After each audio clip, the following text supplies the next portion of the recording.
Hello friends, ધોરણ 11 કોમર્સના online લેક્ચરમાં આપનું હાર્દિક સ્વાગત કરું છું. સૌપ્રથમ આપણે ધોરણ 11ની અંદર કયા કયા વિષયો આવે છે તેના વિશે માહિતી મેળવીશું. તો ધોરણ 11ની અંદર સૌપ્રથમ નામાના મૂળ તત્વો કે જેને એકાઉન્ટ તરીકે ઓળખવામાં આવે છે, આંકડાશાસ્ત્ર કે જેને સ્ટેટ તરીકે ઓળખવામાં આવે છે, વાણિજ્ય વ્યવસ્થા અને સંચાલન કે જેને BA વડે અથવા તો OC વડે ઓળખવામાં આવે છે. ચોથો સબ્જેક્ટ છે અર્થશાસ્ત્ર, જેને ઇકોનોમિક્સ અથવા તો ઇકો તરીકે ઓળખવામાં આવે છે. ત્યારબાદ ગુજરાતી, અંગ્રેજી અને વાણિજ્ય વ્યવસ્થા અને સેક્રેટરી પ્રેક્ટિસ કે જેને SP વડે ઓળખવામાં આવે છે. તે ઉપરાંત કોમ્પ્યુટર.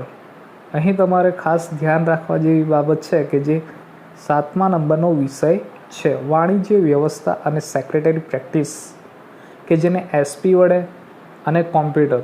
તો આ બે સબ્જેક્ટમાંથી કોઈ પણ એક સબ્જેક્ટ તમારો રહેશે.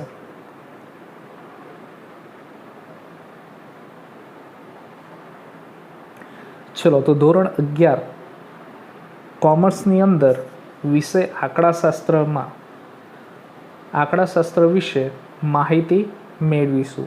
તો સૌપ્રથમ તો આંકડાશાસ્ત્ર વિષયની અંદર કુલ 9 તમારા પ્રકરણો આવેલા છે, જે શૈક્ષણિક વર્ષ 2020-21 દરમિયાન આપણે ભણીશું. એમાંથી સૌપ્રથમ પ્રકરણ 1, જેનું નામ છે માહિતીનું એકત્રીકરણ, એટલે કે માહિતી ભેગી કરવી, જેના પ્રથમ લેક્ચરમાં હું આપનું હાર્દિક સ્વાગત કરું છું. તો સૌપ્રથમ માહિતીના એકત્રીકરણ નામના ચેપ્ટરમાં સૌપ્રથમ આપણે આંકડાશાસ્ત્રનો ઉદ્ભવ અને એનો વિકાસ કઈ રીતે થયો તેના વિશેની માહિતી મેળવીશું. આંકડાશાસ્ત્રના ક્ષેત્રે ભારતનું પ્રદાન મૌર્ય સામ્રાજ્યના સમયથી મહત્વનું રહ્યું છે તેવી નોંધ મળે છે કે હાલના સમયમાં જે ભારતનું આંકડાશાસ્ત્ર ક્ષેત્રે પ્રાધાન્ય એટલે કે મહત્વ મૌર્ય સામ્રાજ્યના સમયથી હતું એ પ્રકારના અવશેષો, પુરાવાઓ મળી રહેલ છે. મોગલ સમ્રાટ અકબરના શાસન દરમિયાન મોગલ સામ્રાજ્યની વહીવટી અને મુલકી સેવાઓને અનુરૂપ ઉચ્ચ કક્ષાની પ્રસ્થાપિત થયેલ આંકડાકીય પદ્ધતિનો ઉલ્લેખ અબુ ફઝલ રચિત આઈને અકબરીમાં પણ જોવા મળે છે. એટલે કે અકબરના શાસનકાળ દરમિયાન તેમના મહત્વના વ્યક્તિ અબુ ફઝલ દ્વારા લખાયેલ આઈને અકબરી નામના પુસ્તકમાં પણ આંકડાશાસ્ત્રની મહત્વની ઉચ્ચ કક્ષાની પદ્ધતિનો ઉલ્લેખ જોવા મળે છે. રાજ્યને લગતી માહિતીનું પૃથ્થકરણ કરવા માટે સૌપ્રથમ વખત ગોટફ્રીડ એકેનવોલે ઈસવીસન 1749માં જર્મન શબ્દ સ્ટેટિસ્ટિકનો ઉપયોગ કર્યો હતો, કે જે ગોટફ્રીડ એકેનવોલ નામના વ્યક્તિ હતા. એમણે ઈસવીસન 1749માં માહિતીના પૃથ્થકરણ માટે સૌપ્રથમ એમણે સ્ટેટિસ્ટિક શબ્દનો ઉપયોગ કરેલો, અને જે સ્ટેટિસ્ટિક શબ્દનો ઉપયોગ કરેલો એ શબ્દ જર્મન હતો. 18મી સદી સુધી આંકડાશાસ્ત્ર શબ્દનો ઉપયોગ રાજ્યો દ્વારા માહિતીને પદ્ધતિસર એકત્રિત કરવા માટે થતો હતો. 18મી સદી સુધી આંકડાશાસ્ત્ર શબ્દનો ઉપયોગ માત્ર માહિતીને એકઠી કરવા માટે થતો હતો. આંકડાશાસ્ત્રનો ઉલ્લેખ એનસાયક્લોપીડિયા બ્રિટાનિકામાં ઈસવીસન 1797માં થયો હતો. એનસાયક્લોપીડિયા બ્રિટાનિકા નામનું જે પુસ્તક હતું, તો એની અંદર આંકડાશાસ્ત્રનો ઉલ્લેખ ઈસવીસન 1797માં જોવા મળે છે. સંભાવના શાસ્ત્રનો પ્રારંભિક પરિણામો 17મી અને 18મી સદીમાં લાપ્લાસ અને ગોસ નામના બે મહારથીઓ દ્વારા શોધાયા હતા. કે અહીં જે સંભાવના શાસ્ત્ર છે કે જે આંકડાશાસ્ત્રનો એક ભાગરૂપ છે, જેના પરિણામો 18મી સદી અને 17મી સદી દરમિયાન લાપ્લાસ અને ગોસ નામના બે મહારથીઓએ શોધ્યા હતા. સંભાવના શાસ્ત્ર એટલે કોને કહી શકે કે સંભાવના એટલે શું કે એક પ્રકારની ધારણા કે જેમ કે આપણે સિક્કો ઉછાળીએ છીએ તો સિક્કા ઉછાળતી વખતે આપણને એ ખબર નથી રહેતું કે સિક્કો જ્યારે નીચે આવશે તો એના પર છાપ મળશે કે કાટ મળશે. એ સિક્કો નીચે આવ્યા બાદ જ આપણને એની સાચી માહિતી ખબર પડે. તો એ શું થયું? એક પ્રકારનું સંભાવના પર આધારિત થયું. સૌપ્રથમ રચાયેલા આંકડાશાસ્ત્રીય સમિતિ રોયલ આંકડાશાસ્ત્રીય સંગઠનની સ્થાપના ઈસવીસન 1834માં લંડન શહેરમાં થઈ હતી. અહીં આ તમારે ખાસ ધ્યાન રાખવા જેવી બાબત છે કે જે રોયલ આંકડાશાસ્ત્રીય સંગઠન છે તો એની સ્થાપના ક્યારે થઈ અને કયા શહેરની અંદર થઈ હતી. તો જો જે રોયલ આંકડાશાસ્ત્રીય સંગઠન છે તો એની સ્થાપના ઈસવીસન 1834ની અંદર લંડન શહેરમાં થઈ હતી. આના પરથી તમારા 1 માર્ક્સની અંદર સવાલ આવી શકે છે કે જેમ કે સૌપ્રથમ રચાયેલ આંકડાશાસ્ત્રીય સમિતિ જણાવો. તો એની અંદર આવશે રોયલ આંકડાશાસ્ત્રીય સંગઠન સમિતિનું નામ.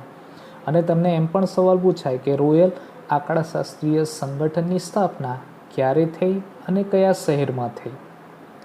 તો રોયલ આંકડાશાસ્ત્રીય સંગઠનની સ્થાપના ઈસવીસન 1834માં અને લંડન શહેરમાં થઈ હતી.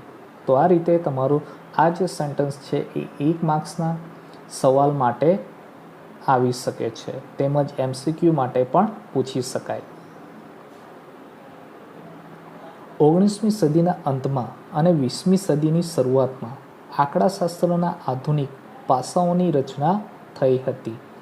ગેલ્ટન અને કાર્લ પિયર્સને ગાણિતીય આંકડાશાસ્ત્રનો ઉપયોગ વિજ્ઞાન, ઉદ્યોગ અને રાજકારણમાં કર્યો હતો. કે અહીં જે ગેલ્ટન અને કાર્લ પિયર્સનના નામના 2 ગણિતશાસ્ત્રીઓ છે તો એમણે ગાણિતીય આંકડાશાસ્ત્રનો ઉપયોગ એટલે કે ગણતરીને લગતા આંકડાશાસ્ત્રનો ઉપયોગ એમણે વિજ્ઞાન, ઉદ્યોગ અને રાજકારણમાં પણ કર્યો હતો. ગાણિતીય આંકડાશાસ્ત્રના રચયિતા કાર્લ પિયર્સન છે. તેમણે ઇંગ્લેન્ડમાં ઉચ્ચ કક્ષાની આંકડાશાસ્ત્રીય આંકડાકીય પ્રયોગશાળાની તથા ઈસવીસન 1911માં લંડન ખાતે યુનિવર્સિટી કોલેજમાં સૌપ્રથમ યુનિવર્સિટીના આંકડાશાસ્ત્ર વિષયના વિભાગની સ્થાપના કરી હતી. કે અહીં જે કાર્લ પિયર્સન નામના ગણિતશાસ્ત્રી હતા તો એમણે સૌપ્રથમ ઈસવીસન 1911માં લંડનના યુનિવર્સિટી ખાતે એમણે સૌપ્રથમ આંકડાશાસ્ત્ર વિષય માટે એક અલગ વિભાગની સ્થાપના કરી હતી કે જેની અંદર સ્પેશિયલ આંકડાશાસ્ત્ર વિષયનો અભ્યાસ આપવામાં આવતું હતું. ફિશર જેનેટિક્સ, બાયોમેટ્રિક્સ, મનોવિજ્ઞાન, શૈક્ષણિક એટલે કે શિક્ષણ અને ખેતી જેવા જાતના ભિન્ન ક્ષેત્રોમાં આંકડાશાસ્ત્રનો ઉપયોગ કર્યો હતો. એના બાદ જે ફિશર નામના ગણિતશાસ્ત્રી હતા તો એમણે પણ જેનેટિક્સ એટલે કે આનુવંશિકતા, બાયોમેટ્રિક, મનોવિજ્ઞાન, શિક્ષણ અને ખેતી જેવા જુદા જુદા ક્ષેત્રોની અંદર પોતાનું પ્રાધાન્ય આપેલ હતું કે જેથી ફિશરને આંકડાશાસ્ત્રના પિતા તરીકે ઓળખવામાં આવે છે. તો આ પણ તમારે 1 માર્ક્સના સવાલની અંદર આવી શકે છે કે એક સવાલ આ રીતે પૂછી શકાય છે કે આંકડાશાસ્ત્રનો ઉપયોગ કયા કયા ક્ષેત્રની અંદર કરવામાં આવે છે. તો તમે એની અંદર વિજ્ઞાન, ઉદ્યોગ, રાજકારણ, જે આનુવંશિકતા, બાયોમેટ્રિક, મનોવિજ્ઞાન, શિક્ષણ, ખેતી જેવા ક્ષેત્રે કરવામાં આવે છે. તદુપરાંત આંકડાશાસ્ત્રના પિતા તરીકે કોણ જાણીતા છે અથવા કોને કહી શકાય? તો એની અંદર ફિશર. તો આ રીતે તમારો 1 માર્ક્સ માટે MCQs અથવા સવાલ પૂછી શકાય છે.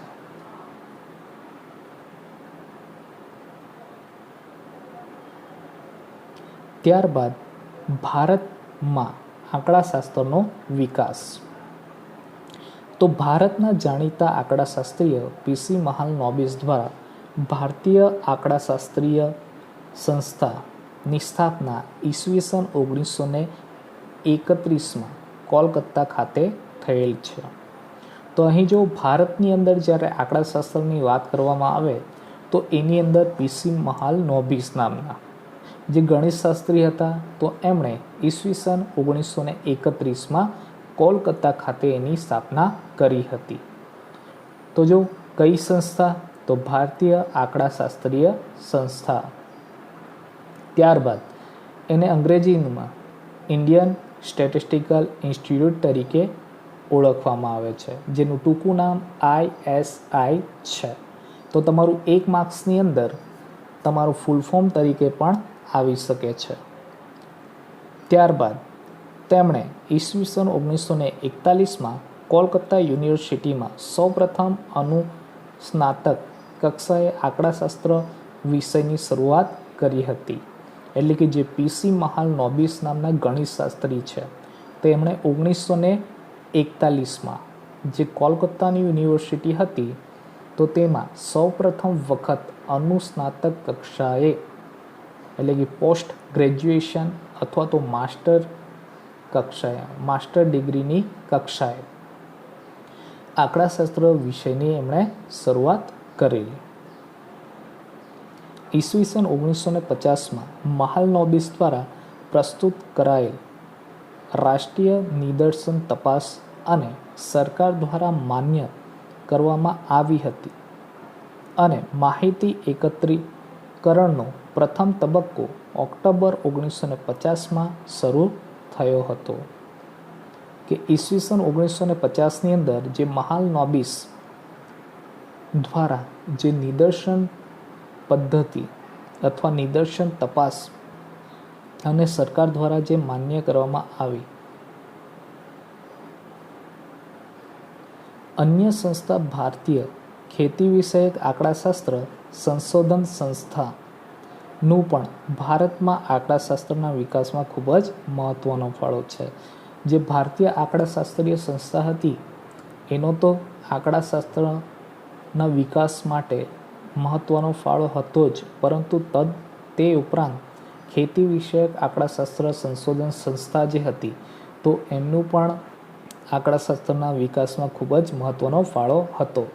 જે ખેતી વિષયક આંકડાશાસ્ત્ર સંશોધન સંસ્થા છે, તો તેનું અંગ્રેજીમાં Indian agriculture statistical research institute તરીકે ઓળખવામાં આવે છે, જેને ટૂંકમાં IASRI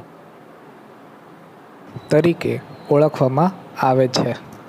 આંકડાશાસ્ત્રનો ઉદ્ભવ અને વિકાસ તેમજ ભારતની અંદર આંકડાશાસ્ત્રનો ઉદ્ભવ અને વિકાસ વિશે માહિતી મેળવ્યા બાદ હવે સમષ્ટિ વિશે માહિતી મેળવીશું. તો સૌપ્રથમ સમષ્ટિનો અર્થ. આંકડાશાસ્ત્રના અભ્યાસ હેઠળ આવતા એકમોના સમૂહને સમષ્ટિ કહેવામાં આવે છે.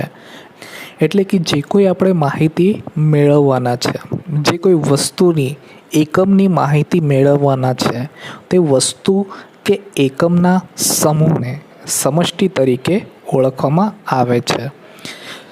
સમષ્ટિના કુલ એકમની સંખ્યાને કેપિટલ N વડે દર્શાવવામાં આવે છે.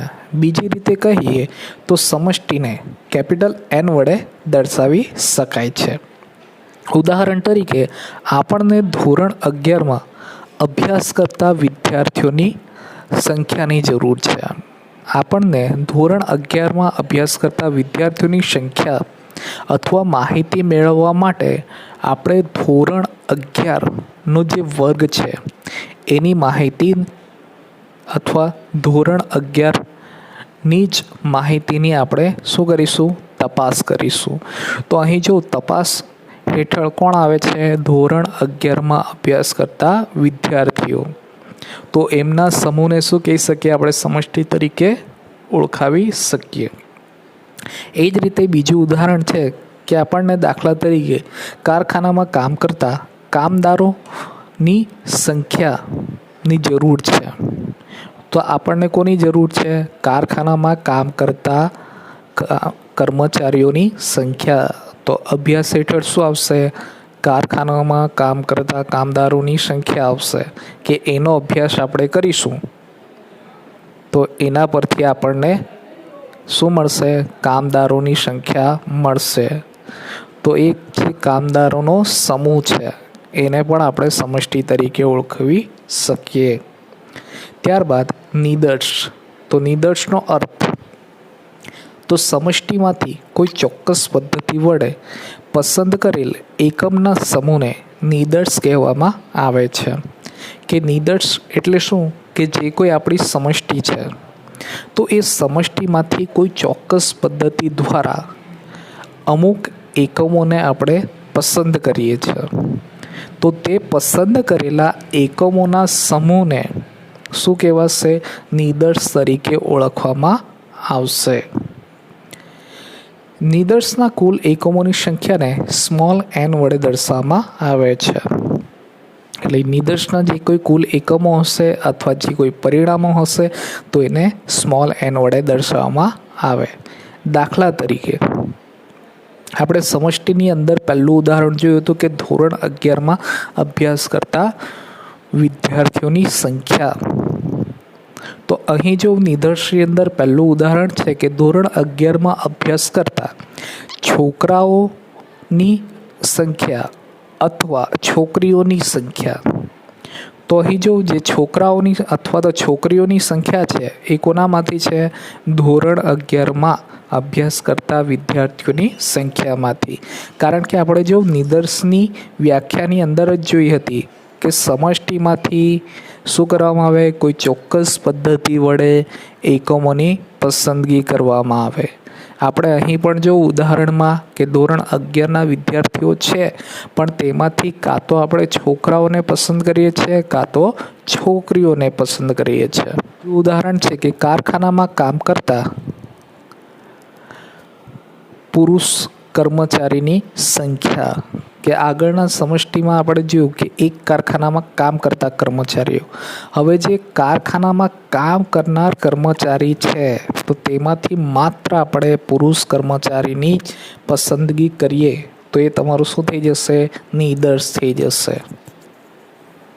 આજના લેક્ચરમાં આપણે આંકડાશાસ્ત્રનો ઉદ્ભવ, વિકાસ તેમજ સમષ્ટિ અને નિદર્શ વિશેની માહિતી મેળવ્યા. આજનો લેક્ચર અહીં જ પૂર્ણ થાય છે. હવે ફરી મળીશું નેક્સ્ટ લેક્ચરની અંદર નવા ટોપિક સાથે. Thank you.